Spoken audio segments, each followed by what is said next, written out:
Bienvenue dans cette nouvelle édition de l'Africa Tonight. Au sommaire, mobilisation des chefs d'État africains contre les épidémies alors que le virus Ebola sévit dans l'ouest du continent.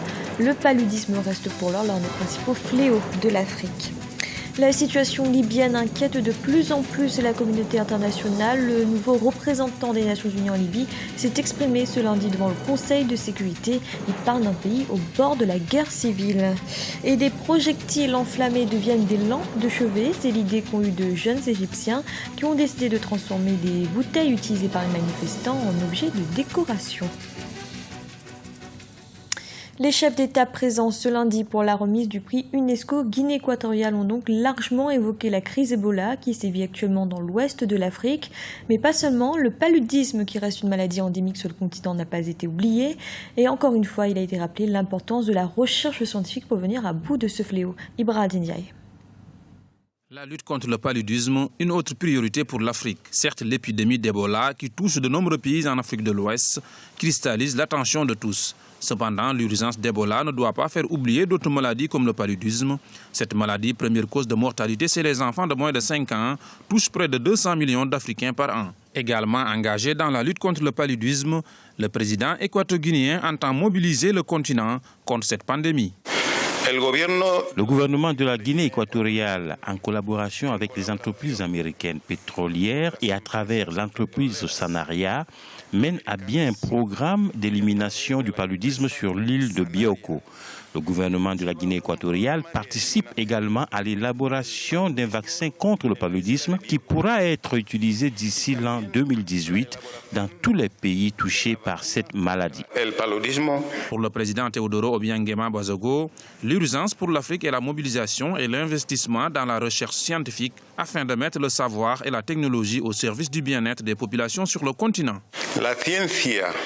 La science et la technologie au service du développement constituent un véritable patrimoine pour l'humanité que tous les peuples du monde doivent pouvoir jouir dans les mêmes conditions sans aucune discrimination pour quelque raison que ce soit. C'est d'ailleurs là le rôle que joue l'UNESCO. L'objectif du prix international UNESCO Guinée équatoriale pour la recherche en sciences de la vie a été créé précisément au nom de ce principe fondamental qui régit l'UNESCO afin de promouvoir la recherche et un développement approfondi des centres spécialisés en matière de sciences de la vie et en vue de réduire les pertes humaines provoquées par les grandes maladies qui continuent, contribuant ainsi à résoudre des problèmes qui portent atteinte à la seule santé et qui causent un véritable fléau à l'humanité tout entière et au continent africain en particulier. Pour joindre l'acte à la parole, la Guinée équatoriale a annoncé ce lundi sa contribution à hauteur de 2 millions de dollars à la recherche contre Ebola, une mobilisation dans laquelle s'implique également la Banque africaine de développement. L'institution panafricaine a débloqué plus de 100 milliards de francs CFA pour lutter contre la pandémie, preuve que l'Afrique est le premier sur le front du combat pour arriver à bout des maladies qui freinent son développement. Dans l'actualité également, la situation libyenne qui était au centre des discussions ce lundi au Conseil de sécurité des Nations Unies. Le nouveau représentant de l'ONU en Libye, Bernardino León, y livrait son compte-rendu après sa première visite officielle dans le pays. Il évoque un processus politique défaillant et un pays au bord de la guerre civile. Aminata Diak.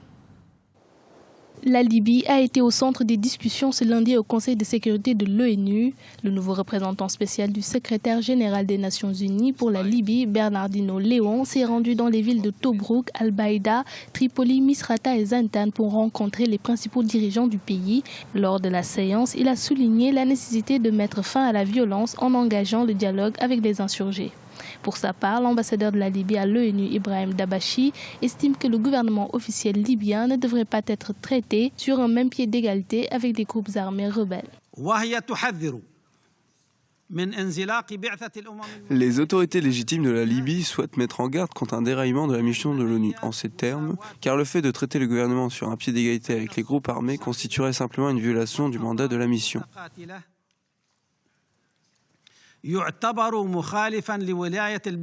Pour certains spécialistes, la relance du dialogue risque d'être difficile. En effet, les profondes divisions politiques et le manque de confiance entre les différentes parties pourraient bloquer les négociations. La disponibilité pour le dialogue entre les deux parties reste encore un peu compliqué. Bon, ce n'est pas impossible, mais c'est un peu compliqué. Pourquoi? Parce que les islamistes voulaient que la négociation se fasse sur l'état de fait, tandis que les libéraux et les autres partenaires, ils voulaient que les négociations, que le dialogue se fait sur la base de la légitimité.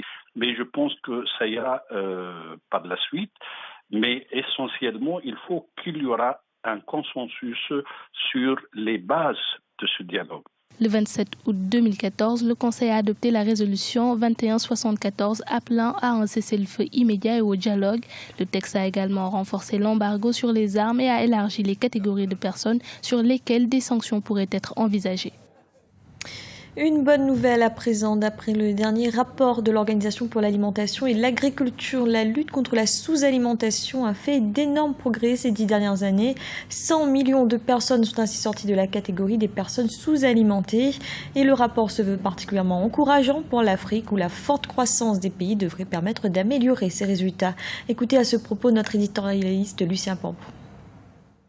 Le rapport de la FAO indique qu'il y a eu un recul de la pauvreté dans le monde.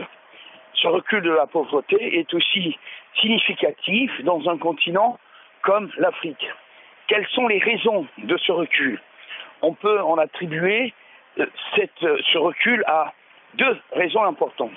D'une part, l'augmentation du taux de croissance et d'autre part, l'amélioration des conditions de production agricole, l'utilisation des engrais, les meilleures conditions de stockage, ainsi que une politique globalement de prévention que les autorités africaines utilisent.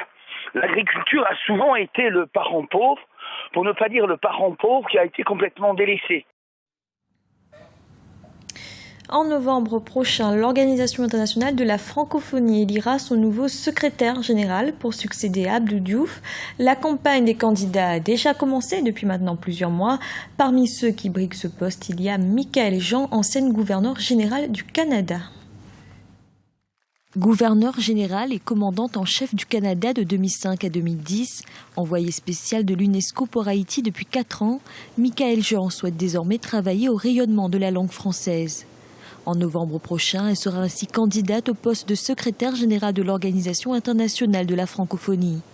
Une organisation à laquelle elle projette d'insuffler une nouvelle stratégie économique. Tous ces pays qui font cet espace ont la possibilité de fédérer leurs efforts, de fédérer les outils qu'ils savent manipuler, créer avec force, leur réseau, de partager leur réseau davantage, de faire en sorte que nous puissions nous associer pour plus d'échanges économiques entre nous. Au cœur également de son programme pour la francophonie, une mobilisation des efforts qui prendrait davantage en compte les différentes catégories de la population, et notamment les jeunes et les femmes, leviers de développement, particulièrement en Afrique. Et la jeunesse, c'est quoi? Certains peuvent dire, oui, mais quel défi quand même. Mais en même temps, c'est une chance incroyable. Et ce qu'il faut, c'est canaliser ces énergies-là, créer des possibilités nouvelles et des opportunités pour les jeunes, faire en sorte qu'ils soient partie du projet. Les femmes, n'oublions pas, les femmes sur le continent africain sont extrêmement dynamiques. Elles sont à la tête de petites, moyennes entreprises qui produisent des emplois, qui produisent de l'espoir, qui sont même au cœur des économies sociales. Michaël Jean poursuit actuellement une tournée européenne et africaine de présentation de son programme.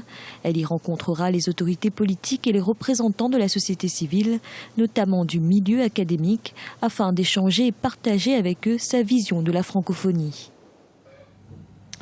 Au Sud-Soudan, le gouvernement a sommé toutes les entreprises privées ainsi que les ONG opérant dans le pays de cesser d'employer sous un mois des étrangers et de les remplacer par des citoyens sud-soudanais.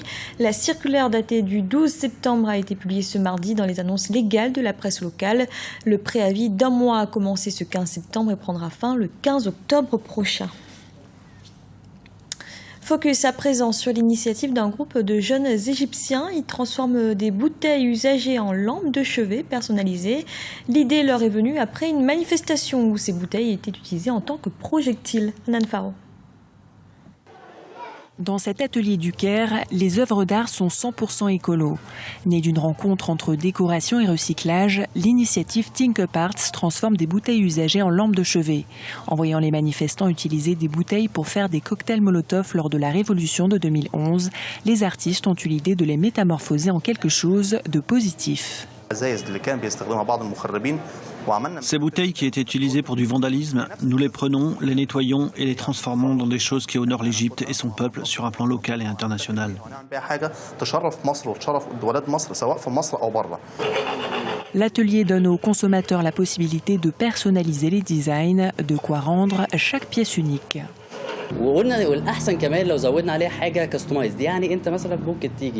Nous avons pensé que ce serait encore mieux si les produits étaient personnalisés. Par exemple, nous pouvons imprimer des noms ou des images sur les bouteilles. Une bouteille usagée est transformée en lampe et vous avez l'impression qu'elle a été faite juste pour vous et pour personne d'autre.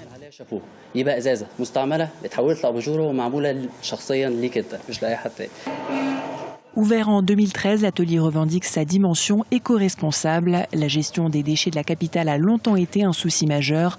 Think Up Arts entend participer à son niveau à mettre l'art au service de l'environnement. C'était le journal de la rédaction. Merci de l'avoir suivi. Retrouvez dans un instant une nouvelle édition de l'Africa Tonight.